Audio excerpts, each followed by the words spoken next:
Bonjour à tous, je suis ravi de vous accueillir pour cette conférence consacrée à la statue de la ville de Saint-Malo dans une ville qui lui est voisine. Vous apercevez ici les photos de l'architecture du Palais du Commerce de Rennes.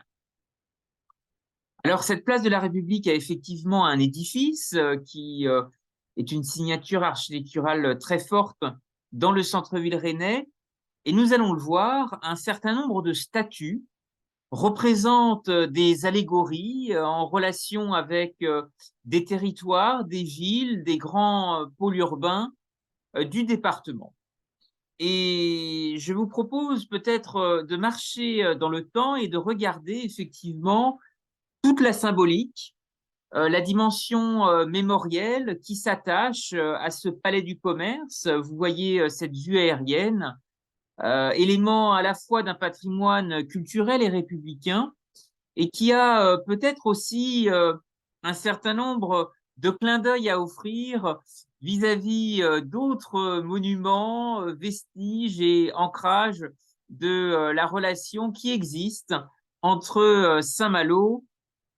la cité corsaire, et Rennes, la capitale administrative bretonne. Alors, pour commencer, je vous propose effectivement de peut-être nous arrêter sur quelques photos pour situer la grande richesse architecturale de ce bâtiment qui va continuer à évoluer, qui a traversé des ouragans, notamment un incendie terrible en 1911 qui avait ravagé, comme vous le voyez ici sur ces photos d'archives, une partie de la toiture et des combles. Mais ce bâtiment a aussi peut-être une nouvelle vie plus lumineuse qui est en train de se préparer, puisque vous le savez que des aménagements autour des quais ont été votés par le conseil municipal de Rennes. Et ajoutons aussi un travail qui est actuellement réalisé en lien avec des urbanismes, cabinets d'architecture et de design pour offrir un nouveau belvédère urbain à ce site, en l'aménageant avec de nouveaux commerces, services, aménités, et avec un rôle également important de tourisme d'agrément, puisque un hôtel Marriott est attendu sur ce site. Alors passons peut-être en revue une histoire peu connue, à vrai dire, qui est celle d'un certain nombre de statues qui figurent sur les façades, sur la partie fronton du Palais du Commerce de Rennes, avec 4 statues en particulier qui représentent une allégorie de pierre de 4 villes du département. Nous allons y revenir ensemble. Il y a tout d'abord la ville de Fougères, dont vous apercevez ici la statue de pierre, qui finalement entend souligner une relation entre Rennes et les marches de Bretagne. Vous savez que ces marches, ces fortifications, ces espaces frontières, qui étaient implantés aux portes de la Bretagne, comme on en retrouve aussi en Mayenne, dans le Sud-Manche et aussi en Anjou, eh bien, elles assuraient une protection du duché, en particulier face aux intrusions extérieures, avec une profondeur antique, puisque vous savez que depuis le mur d'Adrien, les Romains avaient effectivement, dans les îles britanniques, identifié l'importance de construire des fortifications, d'offrir aussi une sorte de limes, une frontière physique, qui soit à la fois une manière de renforcer la cohésion de territoire et également de sauvegarder des lieux hautement stratégiques. Et Fougères est à ce titre doté d'une puissante forteresse qui offre à ses visiteurs l'agrément de nos jours d'un paysage de paix où il fait bon de se promener à travers un certain nombre de circuits mosaïques où la pierre, l'eau et la végétation s'assemblent en toute harmonie. Alors, de la guerre à la paix, une histoire de pierre, je pense que Fougères peut être une ambassadrice effectivement de cette histoire, dont vous pouvez apercevoir ici les fortifications du château de Fougères, qui accueillent dans la paix civile de nouveaux événements, y compris ludiques et sportifs. On pense à la dernière étape du Tour de France. Et puis, en tous les cas, en observant effectivement ces fortifications, on comprend bel et bien combien les Marches de Bretagne étaient un espace transfrontalier euh, de, de cités éminemment stratégiques dans les échanges au cœur du Moyen Âge et au fil d'un chemin qui met aujourd'hui toute la richesse de ce passé médiéval. Une deuxième statue est aussi présente au Palais du Commerce de Rennes, c'est la statue de la ville de Redon, que vous pouvez apercevoir ici. Alors, on peut imaginer un tandem assez évident avec la ville de Redon et ses quais qui étaient dédiés au commerce, au cabotage, aux relations logistiques, tout simplement parce que Redon formait l'avant-port du sud, euh, l'avant-port sud de Rennes, et avec une activité importante, en particulier dans les innovations fluvio-maritimes, eh bien, progressivement, les échanges ont connu un déclin lié à la concurrence du chemin de fer qui, effectivement, a euh,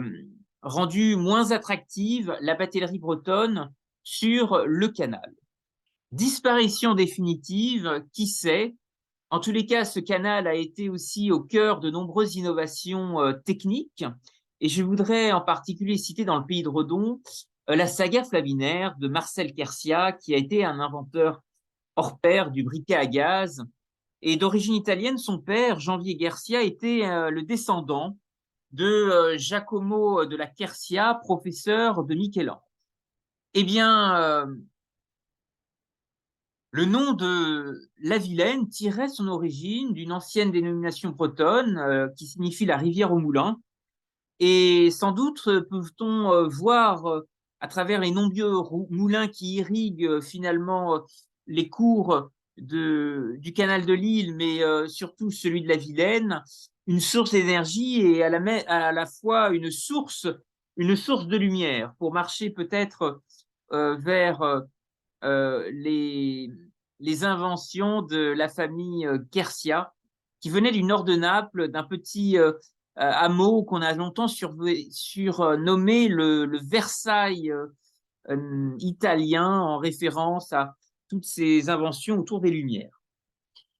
Alors, ces statues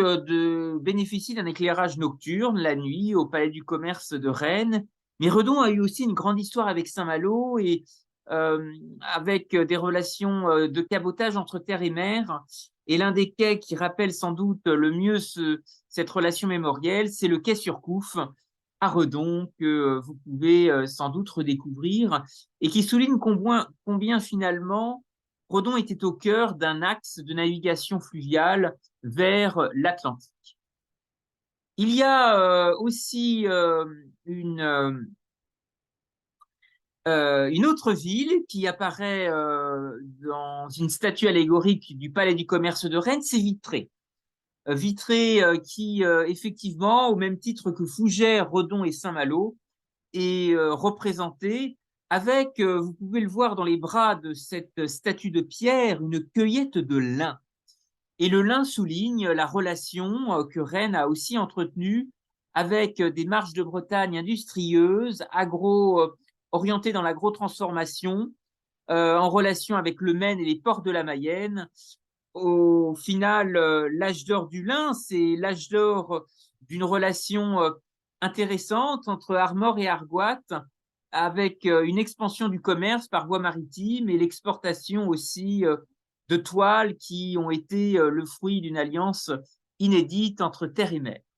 Et cette allégorie du commerce du lin a toute son importance au Palais du Commerce de Rennes, parce que de grandes compagnies maritimes ont été pionnières, poussées par des marchands de Vitré. Vous savez que Vitré était une ville de protestants et les marchands de Rennes, de Laval, de villes aux alentours ont constitué un certain nombre d'outils de précurseurs du commerce international, destinés à concurrencer de puissantes compagnies en Europe du Nord, en particulier au XVIIe siècle, comme la plus connue, la Compagnie néerlandaise des Indes orientales. Alors, ce triangle qui a existé entre Vitré, Laval, Saint-Malo, en y associant aussi des industriels et hommes d'affaires rennais, a été un élément fort de la prospérité du commerce du lin en Bretagne, un triangle économique qui a été stimulé par une mondialisation maritime. Il fallait à ce titre une ouverture sur la mer et c'était Saint-Malo qui a joué ce rôle de trait d'union entre l'Armor et l'Argoat, synergie qu'on retrouve aussi dans les Côtes d'Armor. Et le pays de Vitré au Palais du Commerce rappelle ainsi cet âge d'or breton au XVIe, XVIIe siècle avec cette alchimie inédite, Armor-Argoat, où l'Armor exportait les toiles de lin qui étaient produites par l'Argoat. Alors, cette aventure économique rappelle une vision du redécoupage finalement des frontières, de jeux d'alliances, de jeux d'acteurs dans des affaires liées au commerce, commerce international, commerce extérieur, en relation avec le pays de Rennes et dans toute la Bretagne. Pour nous rappeler aussi des voyages encore plus lointains qui ont existé, je pense en particulier à Lamballe avec les pays du Levant, au commerce florissant du berlin, qui était cette toile de lin et de chanvre exportée jusqu'aux Indes et en Amérique du Sud. Eh bien, sachez que le lin aujourd'hui est au cœur des matériaux biosourcés de demain. C'est un or blanc, fruit de recherches techniques, scientifiques, avec de nouvelles vertus qu'on lui découvre, en particulier dans le domaine de la nutrition santé, à travers l'huile de lin, très riche en oméga 3, et beaucoup de sociétés rennaises sont pionnières dans ce domaine. Je pense en particulier à Via Nova Nutrition, spécialiste de l'oméga 3, mais d'autres sociétés se sont intéressées à l'huile de lin dans des filières autour du nautisme et autour des bâtiments innovants, notamment à travers ses vertus offertes de peinture anti-humidité. Mais pour notre alimentation, effectivement, l'oméga 3 est un élément extrêmement vertueux pour notre santé et on le retrouve dans des poissons gras, dans de la sardine, dans du thon, ce qui montre la richesse de la mer. Cette mer dont nous allons nous rapprocher puisque la côte d'Émeraude est aussi visible au Palais du Commerce dans une représentation étonnante et nous allons nous y attarder. Nous y attarder parce que Saint-Malo y apparaît à vent contraire. Et il était à ce titre étonnant dans l'urbanisme de ce bâtiment que des passants ne remarquent pas la particularité de cette statue de pierre. Et c'est en 1930 qu'un étudiant perspicace, le nez en l'air, s'étonna à la vue de la statue de la ville de Saint-Malo sur le palais du commerce de Rennes, aujourd'hui place de la République. Et cet étudiant a eu la formule suivante: la statue symbolique qui, au palais du commerce, vise à représenter la ville de Saint-Malo, tient dans ses bras un morutier, non moins symbolique. On peut le remarquer dans les voiles du bateau, que le vent souffle d'un certain côté, et du côté contraire, dans les cotillons d'une femme. Alors l'image est un peu floue ici, mais effectivement, je vous invite à revenir contempler la façade, le fronton du Palais du Commerce, et vous observerez cette statue pleine d'ambiguïté euh, et ce mariage des contraires. Ce mariage des contraires qui est une dualité intéressante pour revisiter la relation des deux villes, Saint-Malo et Rennes, dans leur contact avec les Indes occidentales et les Indes orientales. Parce que Rennes a aussi, au moment de la construction de ce palais du commerce, vécu une époque où l'industrie du cuir, des maîtres tanneurs, très prospère dans les Indes, a aussi connu un âge d'or à Rennes. Et peut-être que ce palais du commerce doit être vu comme une malle légendaire des industriels tanneurs vers les Indes, en particulier à l'époque du maire et sénateur Edgar Le Bastard, qui était devenu un industriel important de la ville dans cette filière. Et Edgar Le Bastard a été un président de la Chambre de commerce de Rennes. Et au cours de ses mandats, il a considérablement travaillé au développement de l'enseignement dans la ville, notamment de l'université. Alors, ici, vous allez apercevoir la vue nocturne de ce palais du commerce qui va sans doute évoluer en accueillant un grand hôtel de luxe et de nouvelles boutiques. Mais Edgar Le Bastard a véritablement été le maire bâtisseur euh, qui avait aussi œuvré à l'hippodrome de Rennes, qui avait très bien compris que le premier client du cuir, c'est le cheval, et qui a sans doute compris aussi la géographie intéressante qu'entretenait Rennes avec ses villes voisines et partenaires. Alors, Edgar Le Bastard pourra sans doute vous remémorer des promenades dans le centre-ville, le cœur historique de Rennes, en particulier dans cette rue principale qui porte son nom. C'est la rue Le Bastard, qui fait le lien entre l'hôtel de ville et le palais du commerce, qui rappelle au-delà des mers et au-delà des océans l'importance des Indes, une plaque tournante du cuir qui reste pleinement d'actualité puisque les principaux centres de production de produits en cuir et de chaussures en Inde sont situés dans les États du Tamil Nadu, de l'Andhra Pradesh, du Bengale occidental, de l'Uttar Pradesh, Pendjab, de Delhi et de nombreux autres États indiens. Et l'Inde est aujourd'hui le 5e exportateur mondial en ce qui concerne la maroquinerie et les accessoires. Et ces exportations indiennes ont atteint 4,3 milliards d'euros sur la période 2020-2021. Et en particulier, ce sont les chaussures qui représentent la plus grande part, 46%, suivi d'accessoires de cuir à 25%. Alors, on peut imaginer effectivement tout ce raffinement et cette relation que des villes comme Saint-Malo, ouvert à la fois vers les Indes occidentales, on pense au siège de Rio de Janeiro par Duguay Trouin, mais aussi très largement aux Indes orientales, avec ce passage sur la route des Indes, le café de Mocha, les couleurs, les textiles indigo de Java et d'Extrême-Orient. Eh bien, de l'autre côté de la Manche, le rapport aux Indes est particulièrement singulier. En Grande-Bretagne, vous le savez, au Royaume-Uni, Brighton, cette grande cité balnéaire, a en quelque sorte un pavillon des Indes, une sorte de Taj Mahal balnéaire qu'on appelle le Royal Pavilion. Et ce charme des Indes, la magie et ses mystères se retrouvent aussi dans un autre pavillon de la cité corsaire de Saint-Malo, de l'autre côté de la Manche, qui a été redécouvert en 2020. C'est en particulier le pavillon des Indes de Saint-Malo qui constitue peut-être un flambeau, un clin d'œil à cette relation avec Rennes, avec ces tanneurs du cuir, avec cet âge d'or qui a autant prospéré dans les Indes, mais aussi dans la capitale bretonne. Quelques images ici du pavillon des Indes, du Royal Pavilion de Brighton, et des images maintenant du pavillon des Indes de Saint-Malo, dont il reste à imaginer le sauvetage, parce qu'il s'agit d'un patrimoine véritablement en péril et qui n'a pas une statue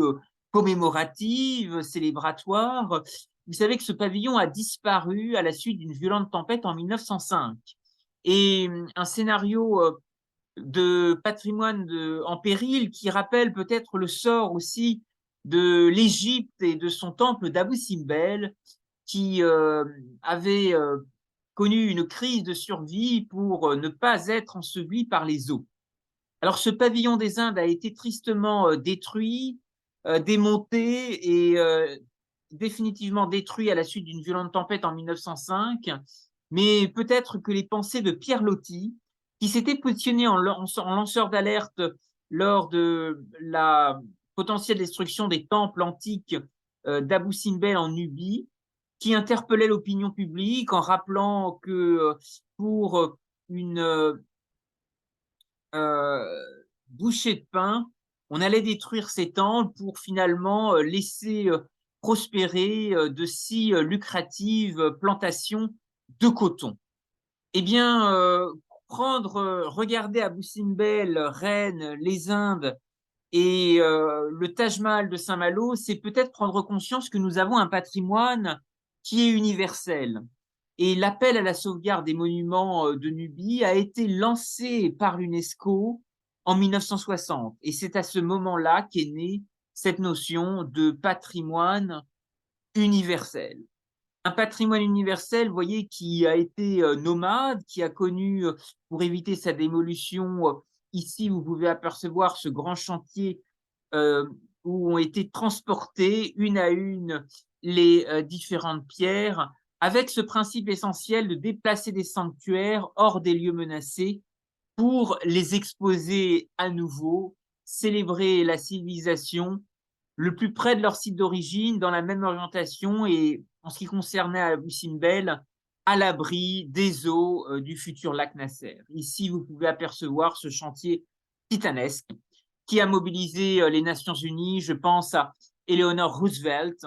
qui a été une ambassadrice très engagée au niveau de l'UNESCO. Et cette évolution et ravage des eaux sur le Nil lié à la création de nouveaux canaux a pu être empêché. Regardons peut-être finalement comment un tunnel invisible relie finalement ces monuments et nous invite à imaginer une étoile de mer ou en tous les cas des synergies de mise en réseau entre toutes ces aventures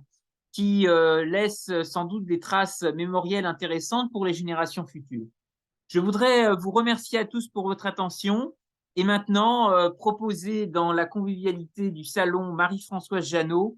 de poursuivre les échanges, vous encourager à travers des dialogues cosmopolites, des conférences ou des voyages d'études à suivre et à vous impliquer dans les travaux de prospective de la Fondation culturelle Théophile Ognonnet et notamment, si vous le souhaitez, de suivre, de vous notamment inscrire aux prochains événements en les retrouvant sur les réseaux sociaux,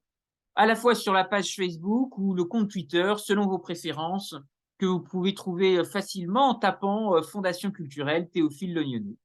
Je voudrais vous remercier infiniment pour votre attention et nous allons maintenant ouvrir les échanges avec la salle de façon conviviale, avec quelques rafraîchissements et je vais ouvrir les questions que vous auriez à vouloir faire remonter et suggérer. Je vous remercie infiniment pour votre attention et je vous invite maintenant au moment amical. Je vais couper le micro et vous proposer de débattre de cette présentation. Merci à vous.